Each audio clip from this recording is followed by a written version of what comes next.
Okay, good afternoon and welcome to the ninth module for the CCI Clearance Preparedness Program. As a reminder, you all have received calendar holds for the last remaining module. The next module will be on November 6th from 1 to 2 p.m. Our speaker in November will be announced soon. After November 6th, if you attended 8 or all 10 modules, you will receive a digital badge at the conclusion of the series. These badges will be personalized and sent directly to you through email. We encourage you to share your badge on LinkedIn or any other social. This participation can also be added to your resume. As always, please reach out to me if you have any questions regarding attendance and module logistics. I will turn this over to Dr. Eric Berger to introduce our speaker for today's module.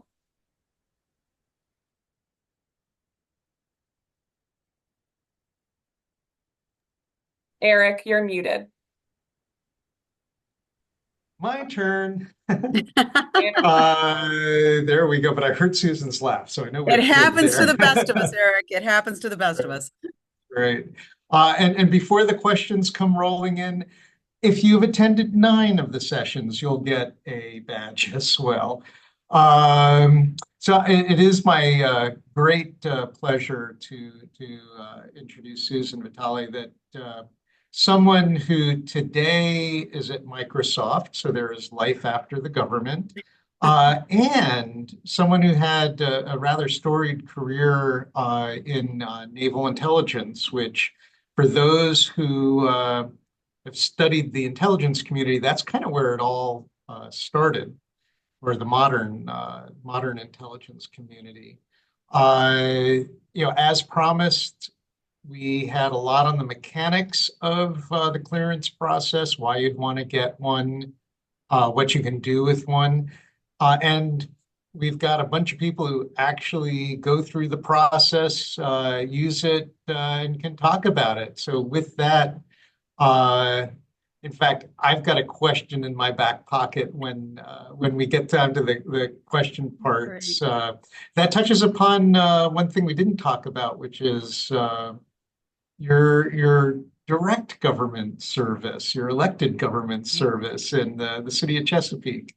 That's great. But with that all, I would love to hand it over to you, and thank you again so much for agreeing to be with us on the clearance preparedness program.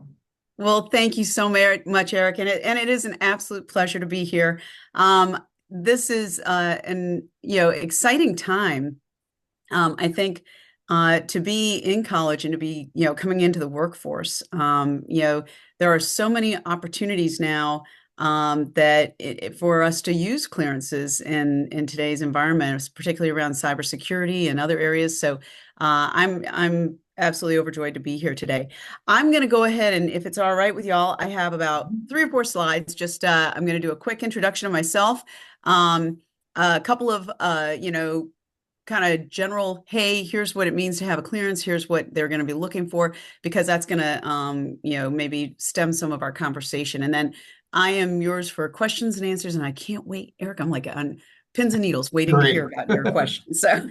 So with that, if and you're gonna have to forgive me. I do work for Microsoft, and so Zoom is not my my primary language, but I will go ahead and see if I can manage to share out really quickly here. And let's see. There's that. And I think that gives us what we need. Let me put it into, there we go. Is everybody able to see that? Is that everybody? Yep, we're Am I good. sharing Yep. out? Okay, great. So I kind of, named this cleared because, sorry, let me get that out of the way. And you'll see my title there. That's the official title. And that, I'll tell you, it sounds a bit pretentious when when I look at that. But the reason I wanted to put all that together is because I want to be able to relay that, in your lifetime, you will have several roles, and that the decisions that you make right now can impact all of the things that you do throughout the rest of your life. Boy, that's like, holy, yeah, kind of a little, overwhelming to think about.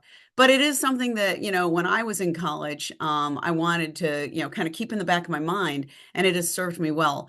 So you see there that, I am now currently at Microsoft, but here's where I've been.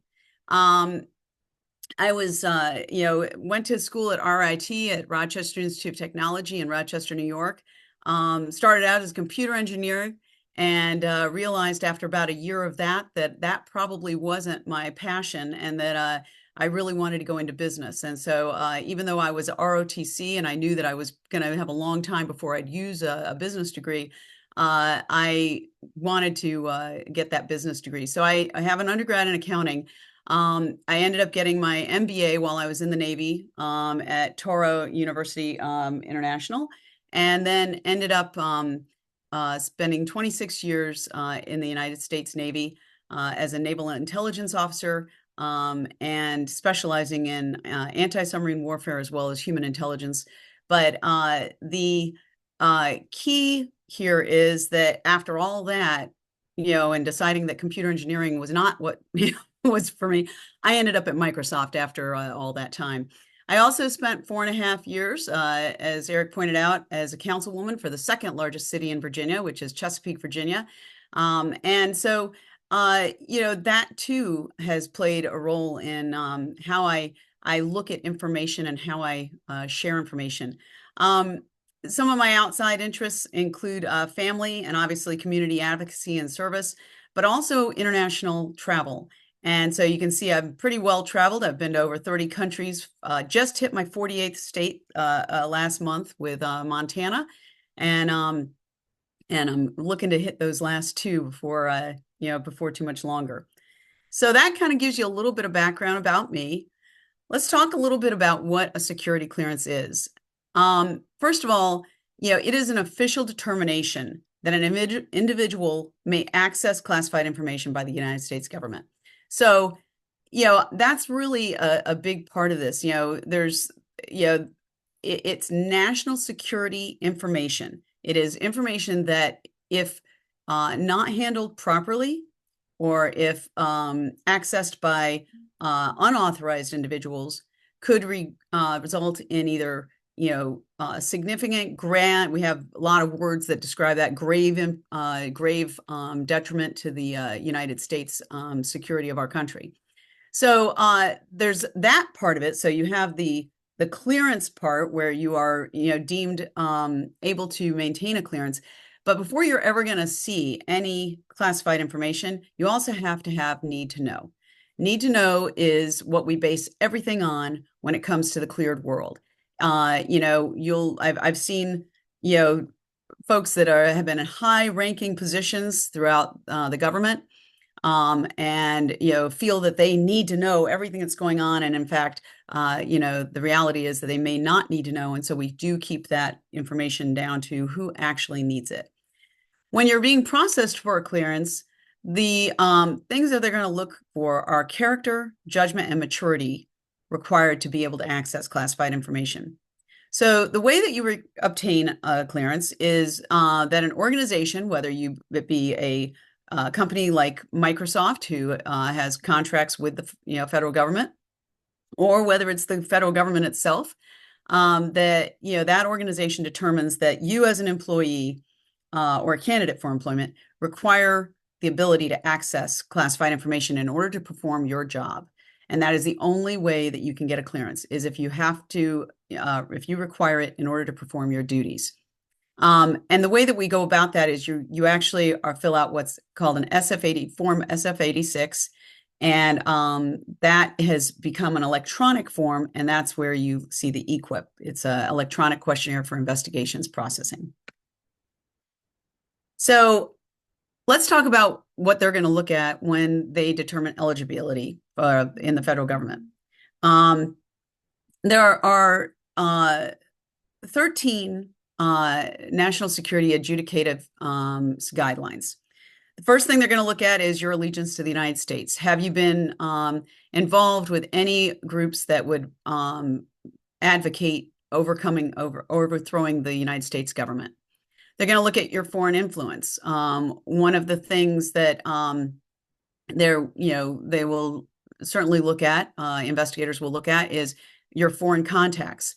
I was an exchange student when I was in high school, and back in the 80s, and I still maintain contact with my Japanese host family.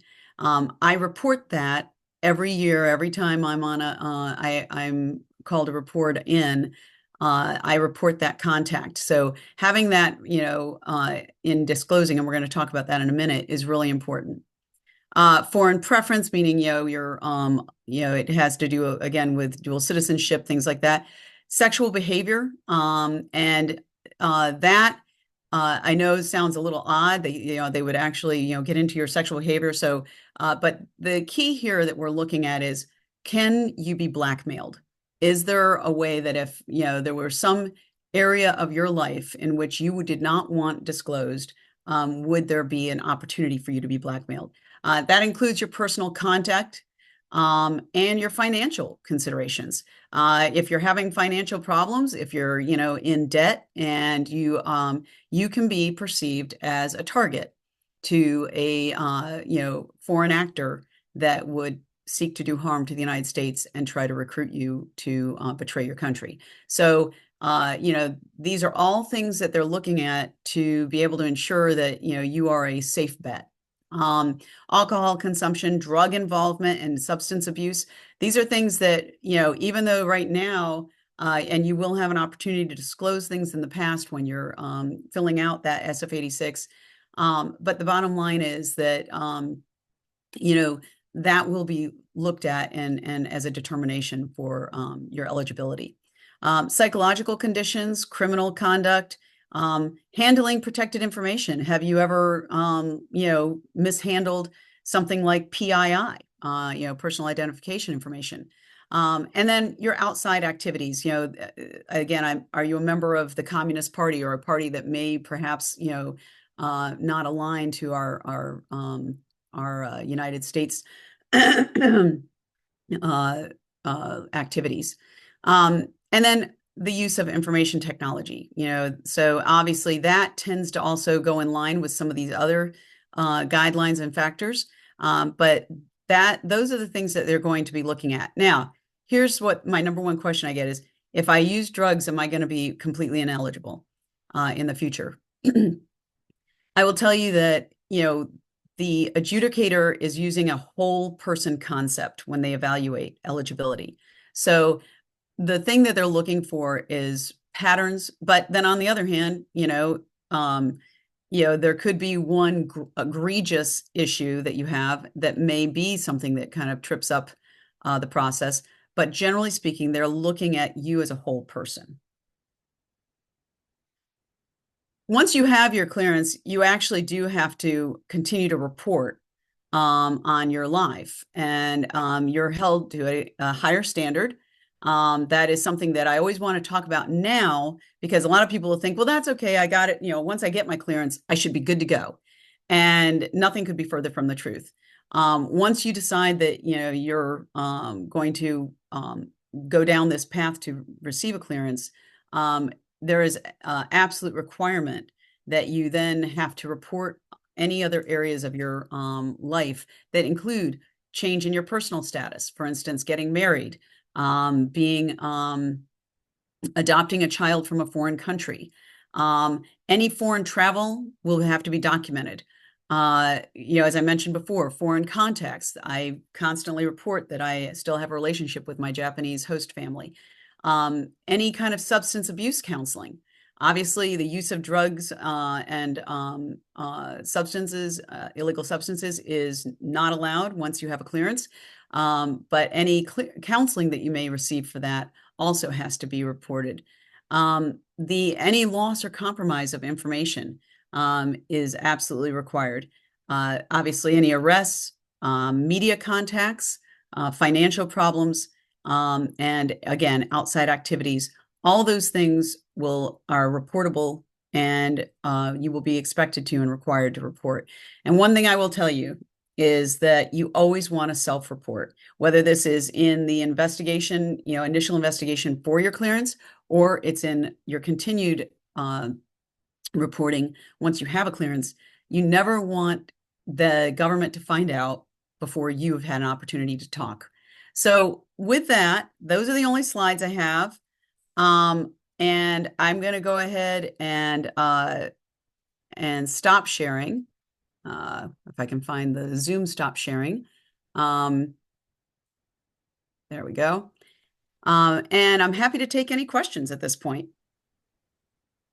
Yeah, I feel like you need to translate between Teams and Zooms. I know. It's we're working on getting everybody on Teams. That's right. That's right. So actually, this is an interesting question, and I wish we had brought it up last week when we had a facility security officer now, but maybe you're familiar with this. Mhm. And you brought up foreign influence. So someone is currently having their application adjudicated. Mhm. And because of some family issues, they're reconnecting with some of their distant family members. Mhm. Um, but they've already put in their SF-86. It's already processing. Can they update that information? Because as you said, much better to self-report than to have a surprise.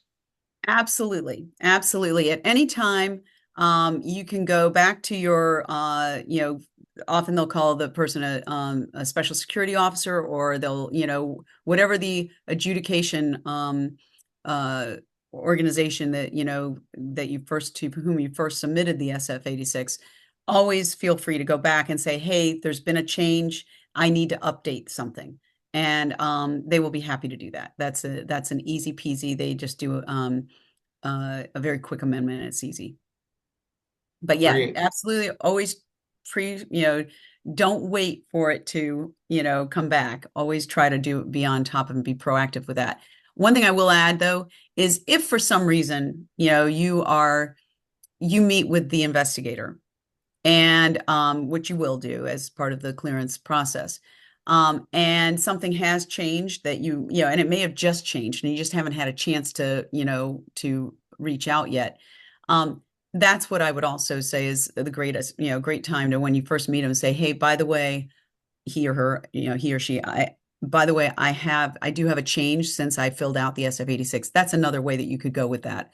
If you haven't yet had your investigation interview. Good. Well, and here's a perfect question for someone in your position. Is Okay. there a meaningful difference between holding a clearance for a government position, like say you're an intelligence officer in the Navy, versus holding a clearance for a private position, like a government contractor like Microsoft? There is no difference whatsoever. Classified information is classified information, any way you slice it. And we are responsible for maintaining the safety of that information, regardless of whether you work directly for the United States government or whether you work for a private company that then contracts with the US government. The requirements are all the same. The regulations that we follow are all the same.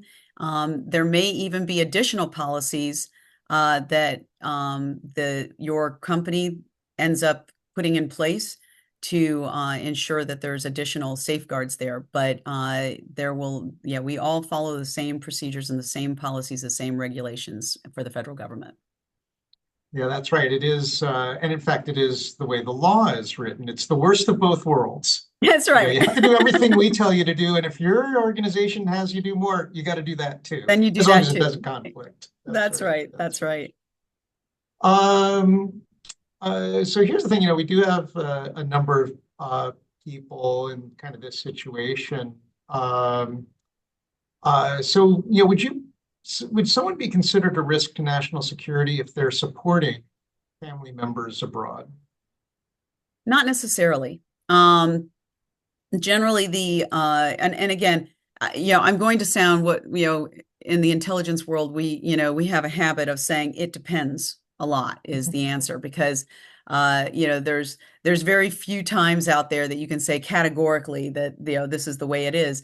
But when it comes to adjudicating, there are some hard and fasts, but there's also, life, people are people. We all have different experiences, and that's why I say that, adjudication is a whole person evaluation. Because someone is supporting a foreign family member, um, they would probably take a look at that, determine what the level of support is, what the level of allegiance is, what the level of risk might be. If that person is in a nation that perhaps is, not an ally of the United States, then that could potentially warrant more investigation. And they may dig a bit further to find out what level of support, is happening. But yeah, that does not just immediately discount you from having a clearance. Yeah, in the program, we've been calling it facts and circumstances. It all That's depends on your facts and It circumstances. depends. Right. Exactly. Yeah, so actually a related question to the one before, where we said, well, clearance is a clearance. So I've gotten a clearance working for Microsoft, and the agency you've been supporting really needs you, so they hire you. Mhm. What happens to your clearance? Do you have to go through the clearance process again, or does that just transfer over? So there actually is transferability. For instance, when I was obviously a naval intelligence officer, I had a very, very, very high clearance that did end up, because the Microsoft, we the adjudication and the is then transferred over. And so, when we use the same databases, we all are referencing the same, um, uh, tools for tracking clearances. And so it was able to be pulled up. Now, somebody in the federal government must sponsor you. So Microsoft doesn't just say, well, we need a clearance and we're going to sponsor you. I had to be in a alignment with a customer contract that required a clearance in order to be able to work on that contract. And with that, then my clearance ended up becoming, going from the United States Navy over to that customer. And Microsoft then holds it on behalf of that customer. But the sponsor is actually a federal government entity. But yes, that's all transferable. And the only thing, of course, that is a little bit unique, it's not a clearance difference, it's an access difference. Clearances, of course, are you have access to confidential, secret, top secret information. We have additional um, uh, accesses that then that may include uh, SCI, special compartmentalized information. It may be that you require a particular government organization requires you to have a full scope polygraph. Those things would potentially have to be repeated because you would have to be read out of your previous access and then read back in, or you'd have to have another poly when you come to the new organization. But that's not, to be clear, that is not a clearance, that is access. Sometimes people mix those up and they don't realize that they'll say, oh, I have top secret SCI. It's like, well, you have top secret as your clearance, SCI is your access. So hopefully that. And again, would that SCI be like per project or per customer kind of thing? Yes, the determination of whether you are requiring access to SCI information would, which is redundant, but to SCI, actually is determined, customer by customer by customer contract. And if you're in the contracting world, it would be based on the contract's requirements. Okay, good. And while we're on that, so we talked about kind of an event happens, you're changing jobs. What about you're just still in your job? How often? I mean, do you have to renew and is there periodic review kind of what about that process? Yeah, I can tell this is a baited question. Yes, it is a periodic review. You use the magic words, right? We actually have they've kind of changed how we do periodic reviews. Periodic reviews are it used to be every 5 years, that generally speaking, that you would have to be re-enter or re-verify the SF-86 to determine, obviously things change in people's lives, and we always want to make sure that we are continuously evaluating a person so that we can make sure that they are still eligible for a clearance and for access. And so the government would do periodic reviews, investigations. So every 5 years, you just continue to do that. We now have moved to a continuous evaluation, CE, continuous evaluation format, where now there is I think in the world of technology and the fact that now, whenever you leave the country, that's documented and it's very easily trackable. That is now being where many of us are on continuous evaluation, myself included. So what that means and what that changes a little bit is that previously, when you would have the old periodic review methodology, often the government wouldn't know necessarily that you had,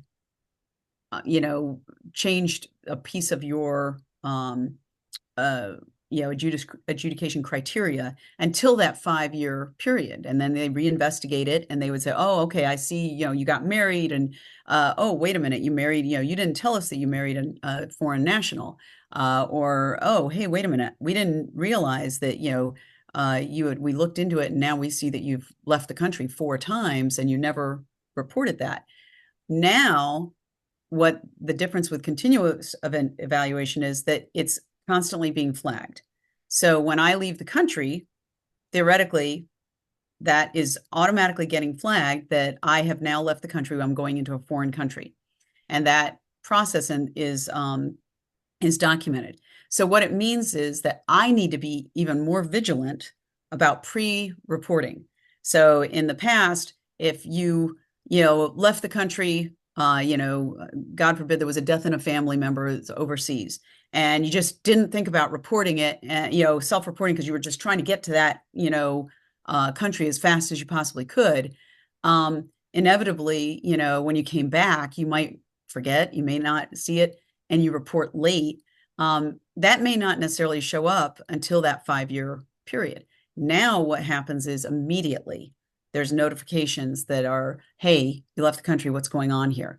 So again, in that scenario, again, we're human beings, and there's understanding that if there was an emergency that required you to go out of the country very quickly and you didn't self-report beforehand, I'm not saying that you're going to get into massive troubles on that particular situation, but it does mean that that is being looked at, and it's being looked at continuously.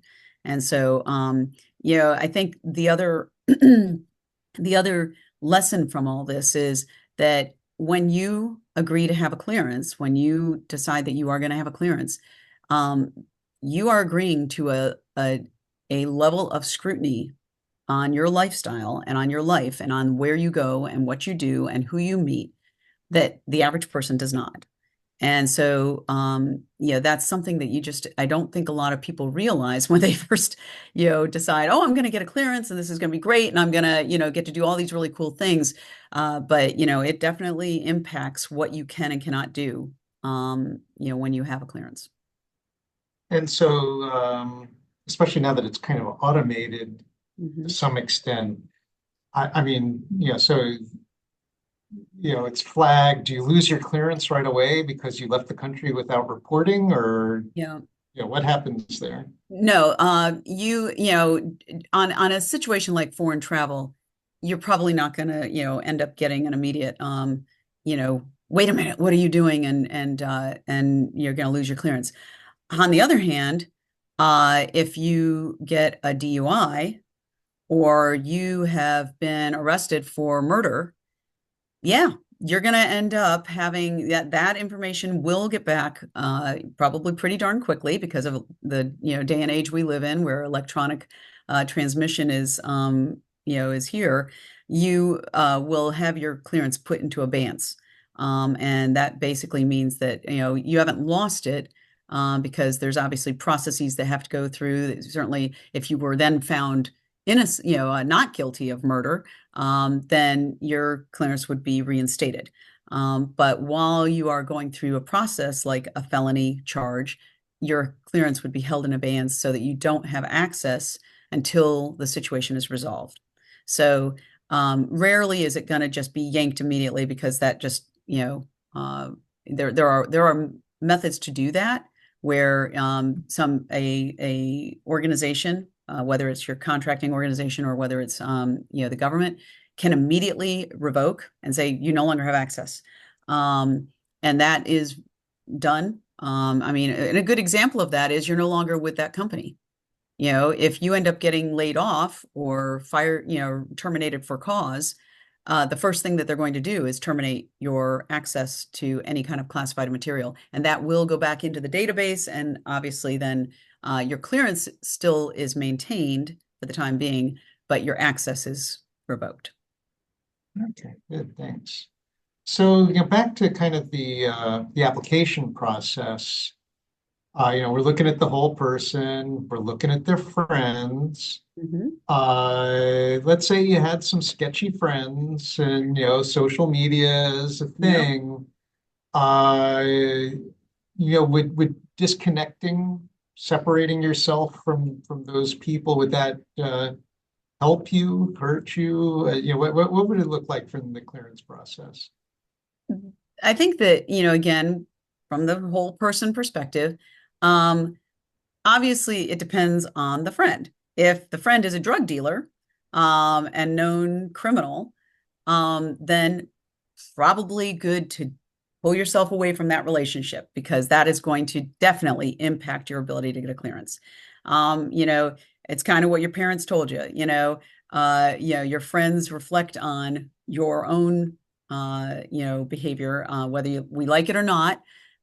We are, going to be judged by the people that we hang out with. And so if you are, having close associations with criminal activity and criminals, that's going to make it very difficult to get a clearance. On the other hand, if it's a friend of a friend that ends up, you're on Facebook with somebody that, is, there's some kind of activity that they're doing that is, questionable, that may not be necessarily as impactful. But I always say it's just easier to, be able to separate yourself from those situations. Yeah. And of course, I'm talking here now about Facebook, not about LinkedIn, a Microsoft property. Of course not. But the question is, would you be better served to just disconnect from Facebook? Just, leave the social net media? It's funny because my time as a naval intelligence officer, I never was on Facebook. Even when Facebook, and I dare say I've obviously have been around long before the internet, let alone social media came around.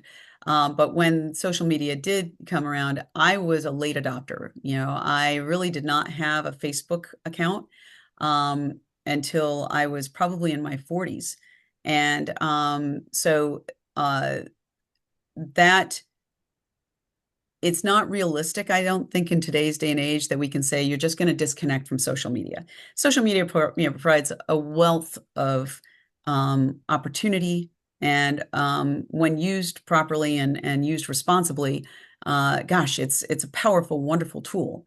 It's a lot like AI. Shameless pitch right there. Yeah, if Copilot.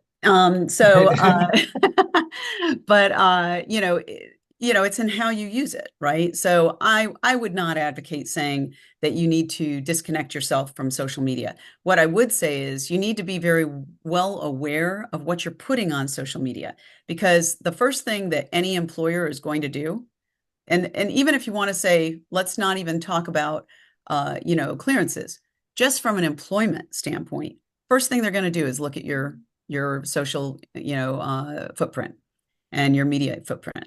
They're going to look you up, and it's going to, so if you have, things that are in that social, um, uh, portfolio that are questionable when it comes to the adjudication criteria that we just, reviewed, that could impact your ability. So it's, the wisest thing to do is to just be careful, be careful what you're putting out there, because as we all know, once it's out there, you will never get it back.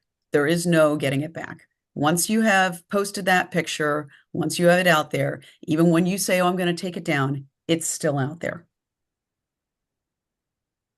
Yeah, it is what it is. But while we're doing the Microsoft pitch, Okay. although I don't know if Azure is behind eQuip or not, but what about data privacy? So you are putting in some of your deepest, darkest secrets in Right. eQuip, the SF-86. That's right. How is that protected? Well, I won't, pretend that I know all the ins and outs of the protection of that is from a technical standpoint. But I will tell you that, the United States government uh, takes protection of personal information extraordinarily serious. And I know this as an intelligence officer, not just from a Microsoft's perspective, but truly as a 30-year veteran. I will tell you that the federal government, despite what people will think, say, or you'll hear, I can tell you that private and personal information is a top priority for protection in the United States government. So when you're putting that information into that SF-86, there is, nothing is going to be foolproof. I'm not going to say that because, we've all seen, breaches, occasionally. It's how do you respond to that breach? What do they do to protect that breach and make sure that there's no, um, that it's not getting disseminated? And so, I think that, I personally, trust the SF-86 process. I've never had an issue. I've never had any problem with it myself. And I've been doing this for 30 years, more than 30 years. Gosh, it's now been what, 40, almost coming up on 40 years that I've been involved with classified information and cleared, clearances. So, um, yeah, I have no compunction whatsoever. Yeah, great. And actually, I've got a couple of more questions on the application side, but what on the business side? So, we'll see job listings that say we're looking for someone with an active security clearance. Mhm. So if someone is on, some people here have been through the process and are like retiring from the military or something like that, but some people Right, are just starting out. right. So if they see something that says active security clearance, is that really and truly uh, don't even think of applying, or would it make sense to say, hey, I've taken this class, I've got a badge even, so I know what the process is about. I'm not coming in Yeah, clueless, but by the way, I don't have a clearance right now. right. I think that obviously I can't answer this for every organization, every company, but I will tell you at Microsoft, if it says that a clearance is already required, generally speaking, what will happen is in the preliminary questions, when you answer no, and you are, obviously asked to answer truthfully, that because it will be worse if you answer, incorrectly and you say that you do have a clearance, and then when we, go to interview and go to look at, we find out there's not, then that's really bad. So, but usually that will get those folks will get moved to outside of that requisitions portfolio. However, that said, I think that it's worth the question. I mean, listen, the worst that's going to happen is you're going to end up being you know, like, moved out of that wreck. But if, you can say that, you've got the accreditations that, from this series, you never know. That employer may say, hey, we're going to go ahead and move forward with this person because we feel that it's worth investing. What I would also tell you is that there are entry level positions in every organization where there's a recognition that not, you don't come out of college necessarily like I did because I was, of course, in the ROTC program. So I received my clearance fairly early while I was in college. But there's a lot of folks that obviously, these organizations recognize that when you are new in the workforce, you don't have a clearance. They're not going to come out with a clearance, and they are willing to invest in you to be able to, because clearances cost money. Yeah, I can't tell you what the cost is these days, but it's a pretty significant cost to go through a clearance process. And the higher the clearance, the more intense the investigation. So the clearance for investigation for a secret clearance is not as intense as for a top secret clearance. And so depending on that clearance level, that could be a significant cost to that organization. And so as a result, that federal organization, and so as a result, they're going to be very careful and scrutinize the people that they hire to ensure that when they put them through that clearance process, that the return on investment is going to be there. So I think that, coming out of that, to be a little more specific with that question, while, maybe it isn't worth, necessarily if it says that you already have to have a clearance, maybe, that wouldn't be where I'd put my, all the eggs in my basket. But what I would tell you is that if they say a clearance is required or will be required, and that's a key, if it says will be required, and then what they're trying to say is, would you be willing to submit your SF-86 to be able to get a clearance and obtain a clearance? And if that's the case, and that's really important language in there to say, would you be willing to obtain, or a clearance will be required? Then you want to make sure that you're presenting yourself in a way that gives them the confidence that you're worth that investment. That's right. It is now at least $25,000 for a TS, and paid for by the government, which is not known for Right. being having budgets to spend money on just whatever they feel like. So That's right. that's kind of a way of, in a sense, limiting it. So we do have a couple of, as I said, on the application side, and a few actually around spouses or family members. Okay. One was, what if your spouse was a convicted felon earlier in their life? So not they just got arrested and they're Right. running, a gun They're shop arms dealers, in their right? back room, right? That's right. Yeah, But illegal something arms in their dealers. past. So not your past, but their past. Right. Does that hurt your chances of getting a clearance? In most cases, that would be no. There, again, we're looking at the whole person.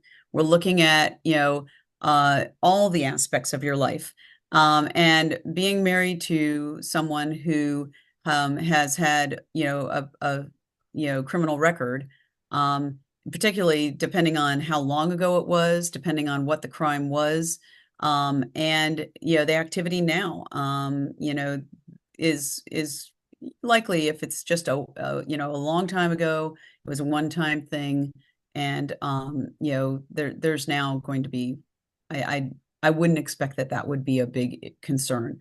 What would be a concern is if there were any indications through activities that were going on now that would say, hey, and by the way, they were convicted, and now it looks like there have been some, because there's going to be government, they're doing research, right? They're going to investigate you. Part of that is the contacts that are closest to you. And so when they pull the records on your spouse, if they see that, well, yeah, they were convicted, 10 years ago, but just last year, they were also arrested. They weren't convicted, but they were arrested for this, and they were, then that's a different story altogether. So I think that if it's as simple as it was, several years ago and it was a one-time deal, and since then there's been no other activity, that's probably unlikely that it would be that impactful. Yeah. So another spousal thing or family thing, Mhm. what if they come from some of those countries that are, in fact, actively hostile towards the United States? Are there any requirements or restrictions on, having a spouse from one of those countries, or are you just looked at closer? What kind of goes on with that? That could impact your ability to obtain a clearance. That doesn't mean that notice I didn't say it's not going to give you a clearance. You will not get a clearance. I said it could impact, and likely will impact your ability to get a clearance. But again, a lot of that depends. If the person is, currently in that country, currently engaged in activities and employed by the government of that country, I'm thinking it's probably going to be looked at pretty significantly. And the question is, it's risk, right? Do we want to give access to our most precious, most, sacred secrets of this country that could, create dire effects for our citizens, you know, if this person's spouse is working actively against the United States, if they are working for that nation as a, you know, computer scientist, i.e. hacker, and they are, you're probably not going to get a clearance, you know. However, if it's somebody that, they're just, a a physician, or in another occupation, and they don't actively live in that country, they have been in the United States, that puts them in a different scenario, because now by virtue of living legally in the United States, they are now a U.S. person. So that puts a whole different level of um, of how they will review that. Yeah, the days of everyone in your family having to become naturalized citizens are probably Yeah, I behind know. us. Yeah. Yeah, in fact, even dual citizenship now, something that was considered absolutely verboten 25 years ago. If you wanted to be a dual citizen and have, dual citizenship with another country, regardless of where it was absolutely no, you will not have a clearance with that. Now, I recently just had a colleague who, has obtained a security clearance, who's a dual citizen of Egypt.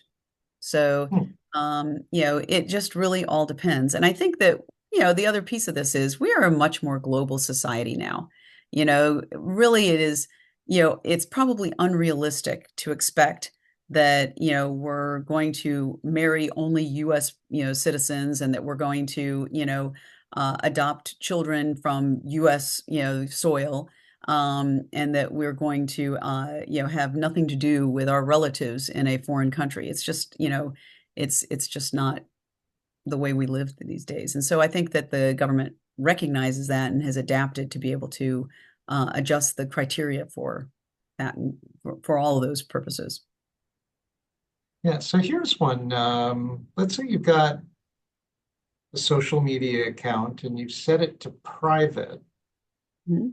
Can the government go in still and like issue a subpoena or whatever to see that information?